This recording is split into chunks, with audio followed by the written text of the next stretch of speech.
Oi, pessoal, eu sou a Simone Silvério e esse é o Foco no que Interessa.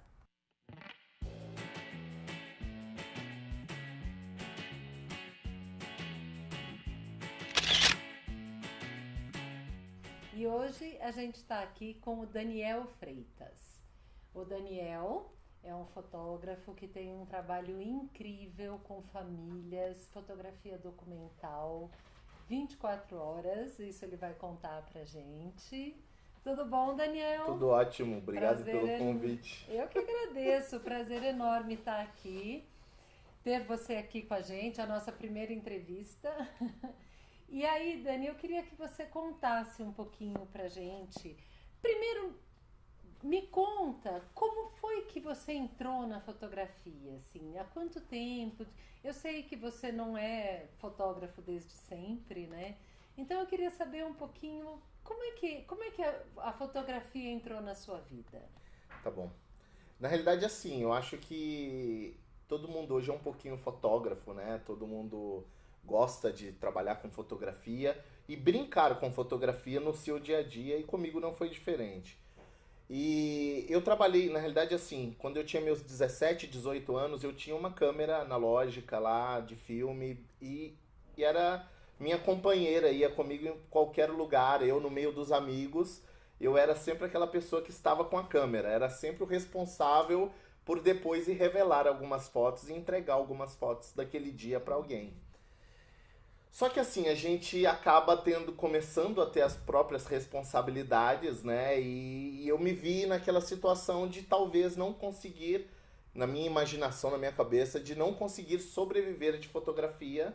Me formei em ciências da computação, estudei eu gostava muito, sempre gostei de tecnologia e trabalhei nessa área, prestei serviço para a Apple por 11, 12 anos. Ah, E foi quando no começo de 2014, na realidade assim, isso começa em 2013, quando eu ganhei uma bolsa de estudos para estudar na Pan-Americana.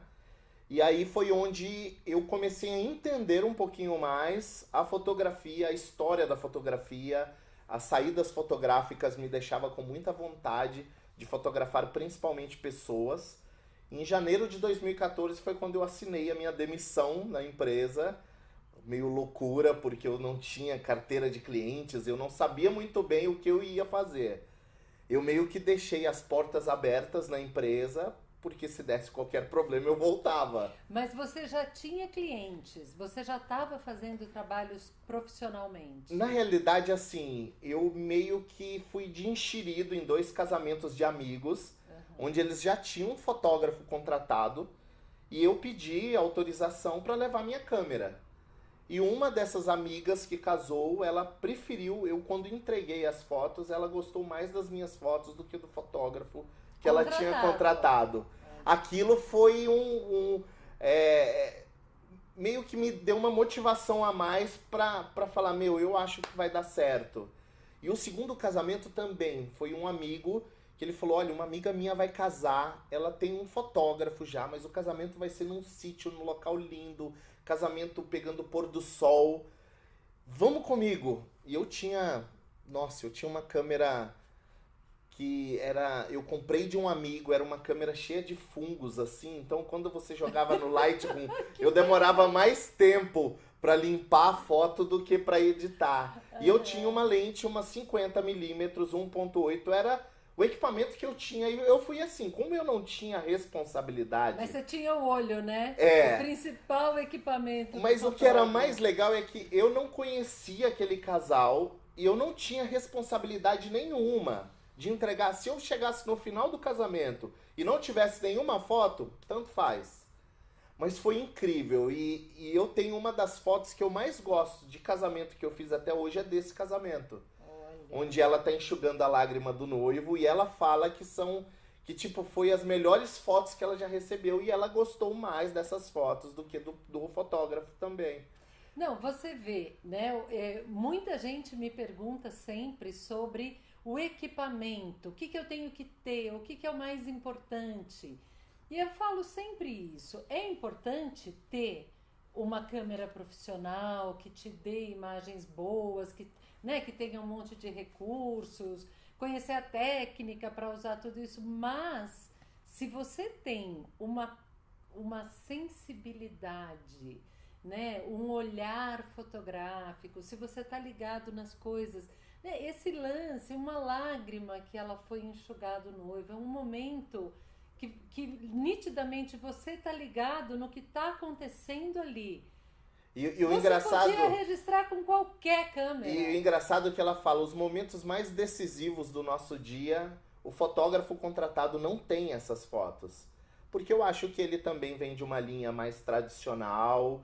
E eu tava ali na realidade, Descompromissado. todo momento que acontecia algo, ela entrou cantando com o pai dela. Então eu sabia que aquela foto, por exemplo, marcaria muito pra ela, sabe? Então eu tenho fotos que talvez pro outro fotógrafo não fazia tanto, porque talvez não tivesse, enfim, de acordo com o trabalho dele. Mas o que eu acho interessante é que é, como eu fui meio que de sopetão para fotografia e estudando ainda na Pan-Americana, eu fui meio que aprendendo a lidar com os meus desafios pequenos ainda, né? Mas não me preocupava muito em, eu preciso ter uma câmera melhor. Na realidade, eu precisava ter alguém que gostasse do que eu estava fazendo. Mas eu acho que você tocou num ponto que eu acho que a gente tem que frisar que às vezes a gente precisa muito mais ter essa vontade, sabe, do que o saber. Às vezes a gente sabe de tanta coisa e fica sentado de braços cruzados esperando a coisa acontecer, né? E às vezes aí eu falo um pouco por mim. Eu não sabia muito, ainda não sei, mas eu gosto, eu coloco quando eu sinto que eu tenho que fazer algo, com a cara e a coragem eu vou, mesmo com medo, sabe? Por isso que dá certo. E esse né? casamento eu tava com muito medo. Eu falei, meu, aquele coração acelerado a hora que a noiva entrou, sabe? Mas eu falei, meu, se chegar no final do dia ela falar que eu não tiver foto nenhuma, não tem problema. Então, Mas esse é um ponto importante também. A gente fala que isso aconteceu comigo também. Eu fiz exatamente a mesma coisa. Meu primeiro casamento era de uma pessoa conhecida, de uma amiga, e eu pedi para ela se eu podia ir fotografar o casamento. E aí isso que você está falando, não tenho compromisso, então o que eu conseguir tá bom e tal. E de fato eu acho que foi fantástico, foi uma história bem parecida. Mas o negócio é a gente conseguir manter esse espírito desbravador do descompromisso quando você é tem que estar compromissado. Né? Se você foi contratado para cobrir um casamento e não tem outra pessoa, você não pode estar, tudo bem, se eu não tiver nada bom, você tem que ter coisa boa, né? Você é o fotógrafo profissional que foi contratado.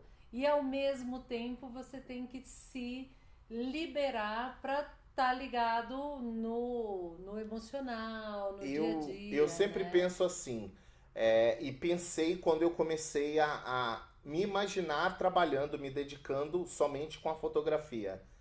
A partir do momento que eu me ver como amador, eu não vou cobrar. Eu vou fazer, porque o que eu fizer para aquelas pessoas vai estar bom. Como nesses casamentos. Eu não cobrei, eu não tinha responsabilidade, eu não era o profissional contratado do evento.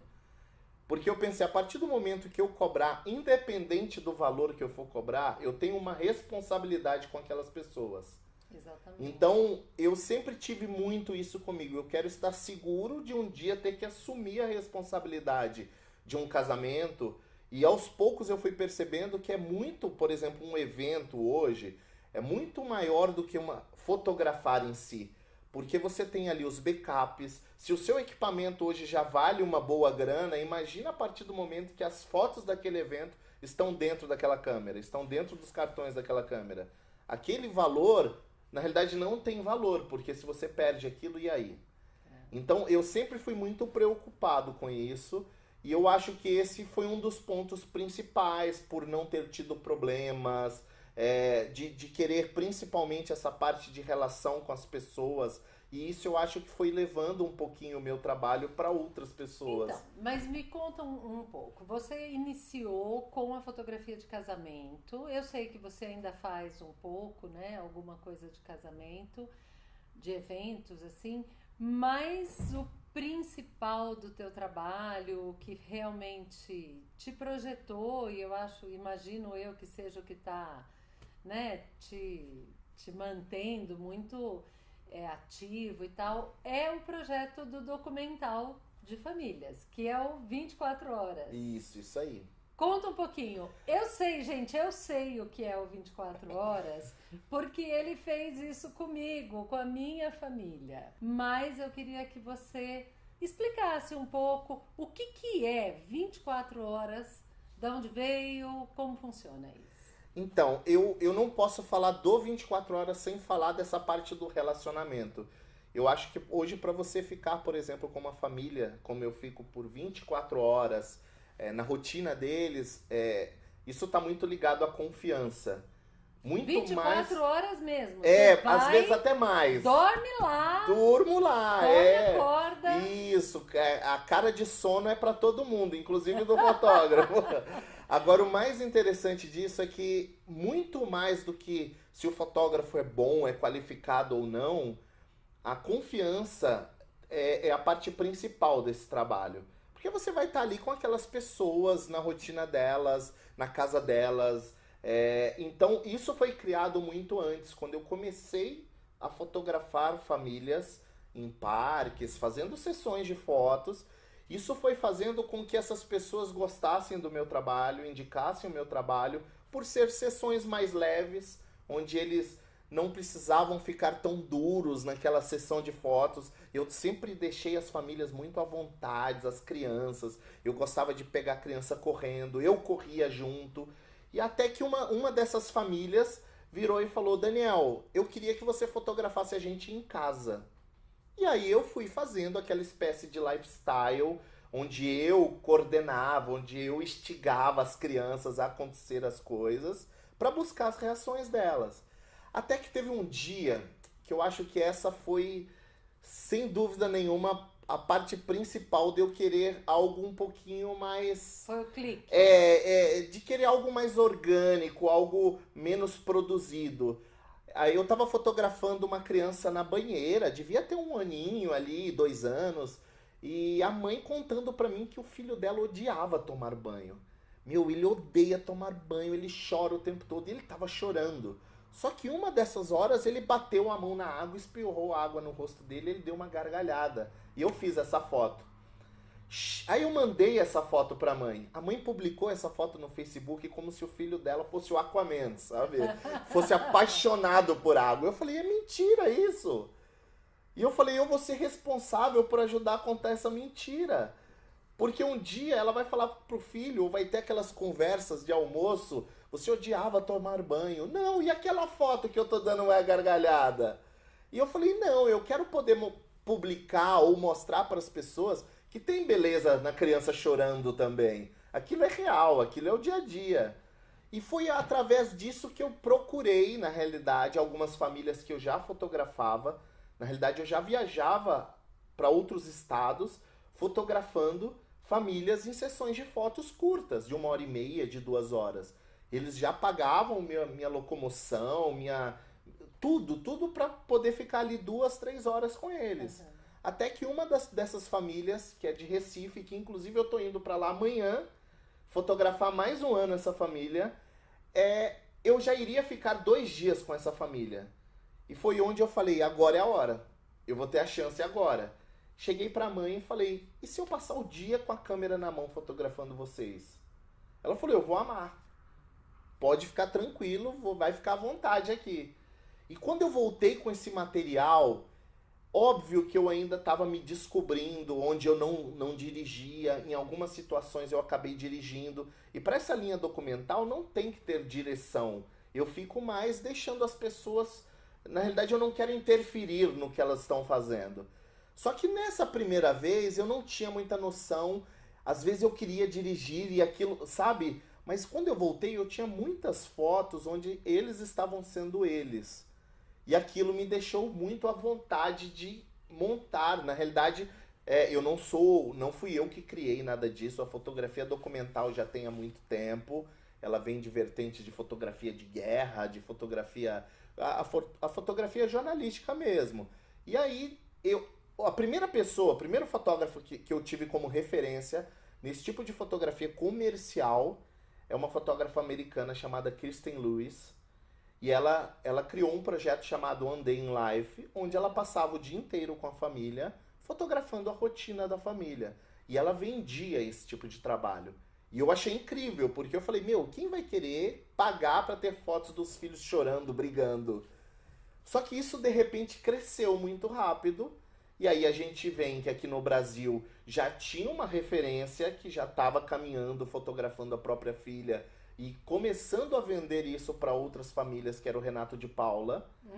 E aí um dia, depois de uma feira fotografar, eu conversei com ele falou, meu, só vai, eu acho que a gente precisa de mais pessoas divulgando esse tipo de trabalho, e a coisa cresceu muito rápido, sabe?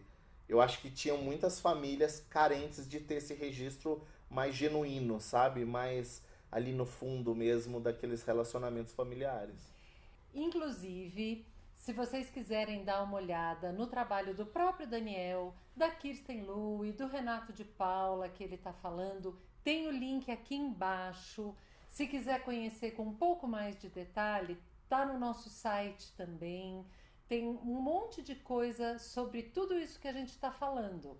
Então, entra lá, os links aqui, e pode olhar no site que tem bastante coisa sobre isso. Mas, Daniel, eu queria voltar para uma coisa que você comentou e que me chama a atenção. É uma discussão que a gente tem com vários fotógrafos, né? Sobre essa questão da fotografia documental e da direção do lifestyle, porque o lifestyle acaba sendo mais dirigido e tudo isso. Mas mesmo no documental, apesar de não ser exatamente dirigido, tem uma coisa que é como na física quântica, né? Que o fato de ter um observador observando altera o fenômeno. Sem dúvida. Né? Você percebe isso? Como é que você lida com isso, com as famílias? Na realidade, assim, ó, eu acho que só de eu estar ali, essas pessoas, elas não vão estar sem... Eu sempre penso que é uma utopia isso, sabe? Então, eu também tenho que desencanar. Se eu ficar pensando muito nisso, parece que eu até atrapalho as pessoas ficarem mais à vontade. Agora, óbvio que o relacionamento pessoal, ele vai te ajudar muito a conseguir algo muito mais profundo. Quanto mais você for mais de boa com aquelas pessoas, entrar mesmo, tiver de coração ali, é mais fácil do que você chegar... Imagina, se eu fosse uma pessoa... eu não posso escolher onde eu vou dormir, o que eu vou comer. Eu vou estar ali com aquelas pessoas, sabe? Imagina, eu vou chegar na casa dando um cardápio do que eu me alimento. Meu, não vai rolar, sabe? Eu deixo muito claro para as famílias que, assim, não tem frescura comigo. Se eu tiver que dormir num colchãozinho ali do lado do sofá ou em qualquer outro lugar, eu como de tudo. Não tem... Porque eu tenho que estar ali vivendo o que eles vivem. Eu não tenho que chegar na casa e ser a novidade da casa, a estrela da casa. Porque mesmo sendo totalmente... estando mais à vontade com eles, ainda eu tenho essa preocupação. Meu, será que eles estão sendo eles? As crianças são. As crianças, sim, né? As crianças, assim, 5, 10 minutos. Óbvio que às vezes tem uma criança ou outra que por muitas vezes eu deixo a câmera desligada e vou conquistando a criança para que ela realmente saiba que eu não estou... Porque a criança não tem... Na cabeça da criança, ela nunca vai pensar assim, esse tio tá sendo pago pelo meu pai, então eu tenho que posar, eu tenho que... Ele não sabe disso, a criança quer brincar. Então eu tô ali pra brincar com ela, eu sou o tio que vou brincar com ela. Não, inclusive, eu vou contar pra vocês aqui um pouquinho, porque, como eu falei, ele já me fotografou com a minha família. Então, eu sei um pouquinho do que ele tá falando. Essa questão de ter um observador... alterar, não altera a essência do que a gente é. Mas é claro, nós que não somos crianças, a gente sabe que, poxa, hoje é o dia que o Daniel tá aqui. Então, por exemplo, o café da manhã. Né? Na minha família, nunca acontece de acordar todo mundo no mesmo horário e sentar para tomar café da manhã. Nesse dia... juntou todo mundo ali, você viu que foi rolando e foi muito bacana. Todo mundo queria aquele momento registrado. E eu, apesar de saber que não é uma coisa do nosso dia a dia todo mundo sentar e tomar café da manhã junto, mas aquele momento foi muito especial. A gente não toma café da manhã, mas a gente almoça, a gente janta. E aquele momento que estava todo mundo ligado em fazer, em participar, né? Foi muito legal. E o que eu oriento as famílias, na realidade, eu sempre falo para eles assim, não combinem coisas, mas que vocês de alguma forma busquem fazer estar em momentos que vocês gostariam de lembrar no futuro. Sabe, por exemplo, quando a gente conversou, onde vai ser tal, e você me contou da casa na praia, a importância das lembranças que aquilo tinha para você e para toda a família, para os filhos tal. Eu falei, vai ser algo muito legal para eles terem como registro. Seria muito diferente se você me falasse, Daniel, eu vou alugar uma casa em Ilhabela pra gente fazer as fotos. Não teria nenhuma história com vocês, sabe? Não é o lugar mais bonito, o lugar maior, e sim o que aquilo vai representar como lembrança para as pessoas, sabe? Você me fez lembrar, hoje eu vi uma frase do seu PDF. Nunca foi sobre a foto. Exatamente. É isso? Não pode ser sobre a fotografia. Eu sempre penso, quando eu estou fotografando alguém, que ali tá acontecendo algum momento. E eu quero registrar o mais profundo que eu conseguir, porque a hora que eles olharem aquilo, eles não vão lembrar. É uma foto, mas aquilo para ele vai ser muito maior que uma fotografia. A experiência, eu particularmente, a experiência que eu tive com vocês, ela é muito maior do que as fotos que eu entreguei para vocês.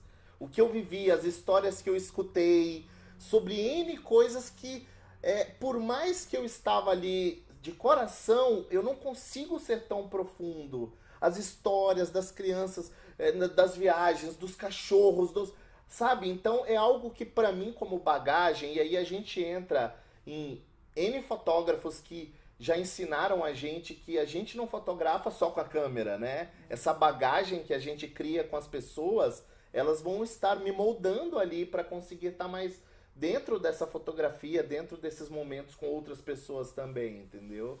Então... Bom, eu acho uma delícia esse papo, tá indo na direção que eu adoro, mas a gente tem que começar a encerrar, porque o nosso tempo já está terminando. E por falar em câmera, eu sei que tem um monte de fotógrafo que segue a gente, sempre rola essa curiosidade. Qual é o equipamento que você usa? A câmera, a lente, como é que funciona o equipamento para você, a questão do equipamento? Acho que as coisas melhoraram um pouquinho, eu não tô mais com aquela câmera. Muito bom! Então, assim... Melhorou rápido, né, pessoal? Melhorou. Você começou em 2014? Janeiro de 2014. Olha aí, 3 anos. Mas eu trabalhei durante 6 meses com uma Canon T3i, que é uma câmera de entrada, para muitos nem é uma câmera profissional. Eu fiz muitos ensaios com famílias com uma Canon T3i, com a lente 18-55, que é uma lente do kit, que é uma lente escura, que é uma lente que nem tem desfoque. Mas aí depois eu comprei uma 50 mais novinha, e que eu me virava muito bem. E eu às vezes brinco, eu queria voltar a ter uma T3i para ver como sabe? Lógico que para fazer eventos é uma câmera que não segura muito ISO, que não segura muito um ambiente que não tenha muita luz. Mas eu sou um pouco assim, sabe? Tô sempre mudando, tô sempre... Como eu vim da área de tecnologia, eu tô sempre buscando coisas novas que vai atender dentro do que eu trabalho. Então o que eu falo para as pessoas que estão assistindo a gente é que não adianta sair correndo para comprar uma câmera nova se você não sabe ainda o que você gosta de fazer. Porque às vezes aquilo que você já tem hoje já te atende, sabe? Eu sempre pensei que o ensino, ele estava à frente do equipamento. Então eu sempre me dediquei mais ao ensino do que ao equipamento. Mas eu usei a Canon, depois... Hoje? Aí eu migrei da Canon para Nikon. E da Nikon eu fui para Fuji, para as mirrorless. Eu fui para Fuji exatamente porque era uma câmera menor e porque ela não fazia barulho. E para esse tipo de trabalho, o fato dela não ter barulho é incrível, porque às vezes eu tô horas com as pessoas e elas... Você já tá fotografando? Porque eu não ouvi barulho da câmera. É verdade, eu preciso dizer que é verdade. Ele fica segurando aquele negocinho na mão. Você não sabe se ele tá filmando, se ele tá só batendo papo e não faz o... Então, isso é muito legal. Então, aí eu aos poucos fui colocando ela no meu set de equipamentos e testando em eventos. A hora que eu senti que eu conseguiria muito bem fotografar um casamento ou qualquer outro evento com as Fujis, eu migrei de vez e hoje eu só trabalho com a Fuji. Bom, aqui embaixo, pessoal, vai estar o link para o equipamento que o Daniel usa, que é essa mirrorless da Fuji. Com que lente? Então, para fazer esse trabalho documental, eu uso, o sensor dela é um sensor cropado, não é um sensor full frame. Então, a lente que eu mais uso hoje é a lente 18mm, que é equivalente a uma 27. Tá? Bem aberta, né? Sim. E aí eu também tenho outras lentes que eu uso em ensaios, uma equivalente a 85, a 50, que são as lentes que eu mais uso. Por exemplo, em casamento hoje, eu uso duas câmeras Fuji, uma com uma lente 27 e outra com uma lente 85. Você faz até casamento com as hoje eu trabalho só com a só Fuji. com E me atende muito, muito, muito bem. Sensacional. Mas a gente vai encerrando. O Daniel Freitas, fotógrafo de família, documental, esteve aqui com a gente. Foi um prazer enorme receber você. Eu que agradeço. Dani. Espero voltar. Se Deus quiser. Foi muito legal, sucesso. O canal, eu gosto muito disso, é bem descontraído. Foi muito legal. Ah, que legal. Vou ter um prazer enorme em receber o Daniel de novo. Por falar nisso, pessoal, se você curtiu, se inscreve aqui, faça os comentários, me conta. Deixou de ter alguma coisa que você queria saber do Daniel? Faz as sugestões aqui, comentários gentis. E aqui nos links do programa, você tem o link para o site do Daniel, né? Tem a agenda de cursos, tem os contatos do Daniel. E o Daniel vai dar um curso na Educar gratuito, dias 19 e 20 de setembro. Inclusive, se você deixar para se inscrever mais perto do curso, tem 7 dias gratuitos. 7 dias gratuitos, né? Então, olha que legal. Dá para você fazer a inscrição mais perto do dia do curso e daí você assiste o curso dele de graça. É claro, se quiser reassistir depois, aí você faz a sua assinatura paga. Mas o link para Educar está aqui embaixo. E se você quiser saber um pouco mais, com mais profundidade, os assuntos que a gente falou aqui, as referências que o Daniel comentou, o trabalho dele, tem o site foconoqueinteressa.com.br. Lá tem um monte de material sobre tudo que a gente falou aqui, tem bastante coisa bacana. Então, é isso, pessoal. A gente fica por aqui. Até a próxima. Beijos. Tá gravando? Tá com a bolinha vermelha, tá gravando. O celular é seu. Então, pode agora levar. eu tô gravando aqui O microfone tá também. aí? Pode dar? Vamos dar uma paquetada?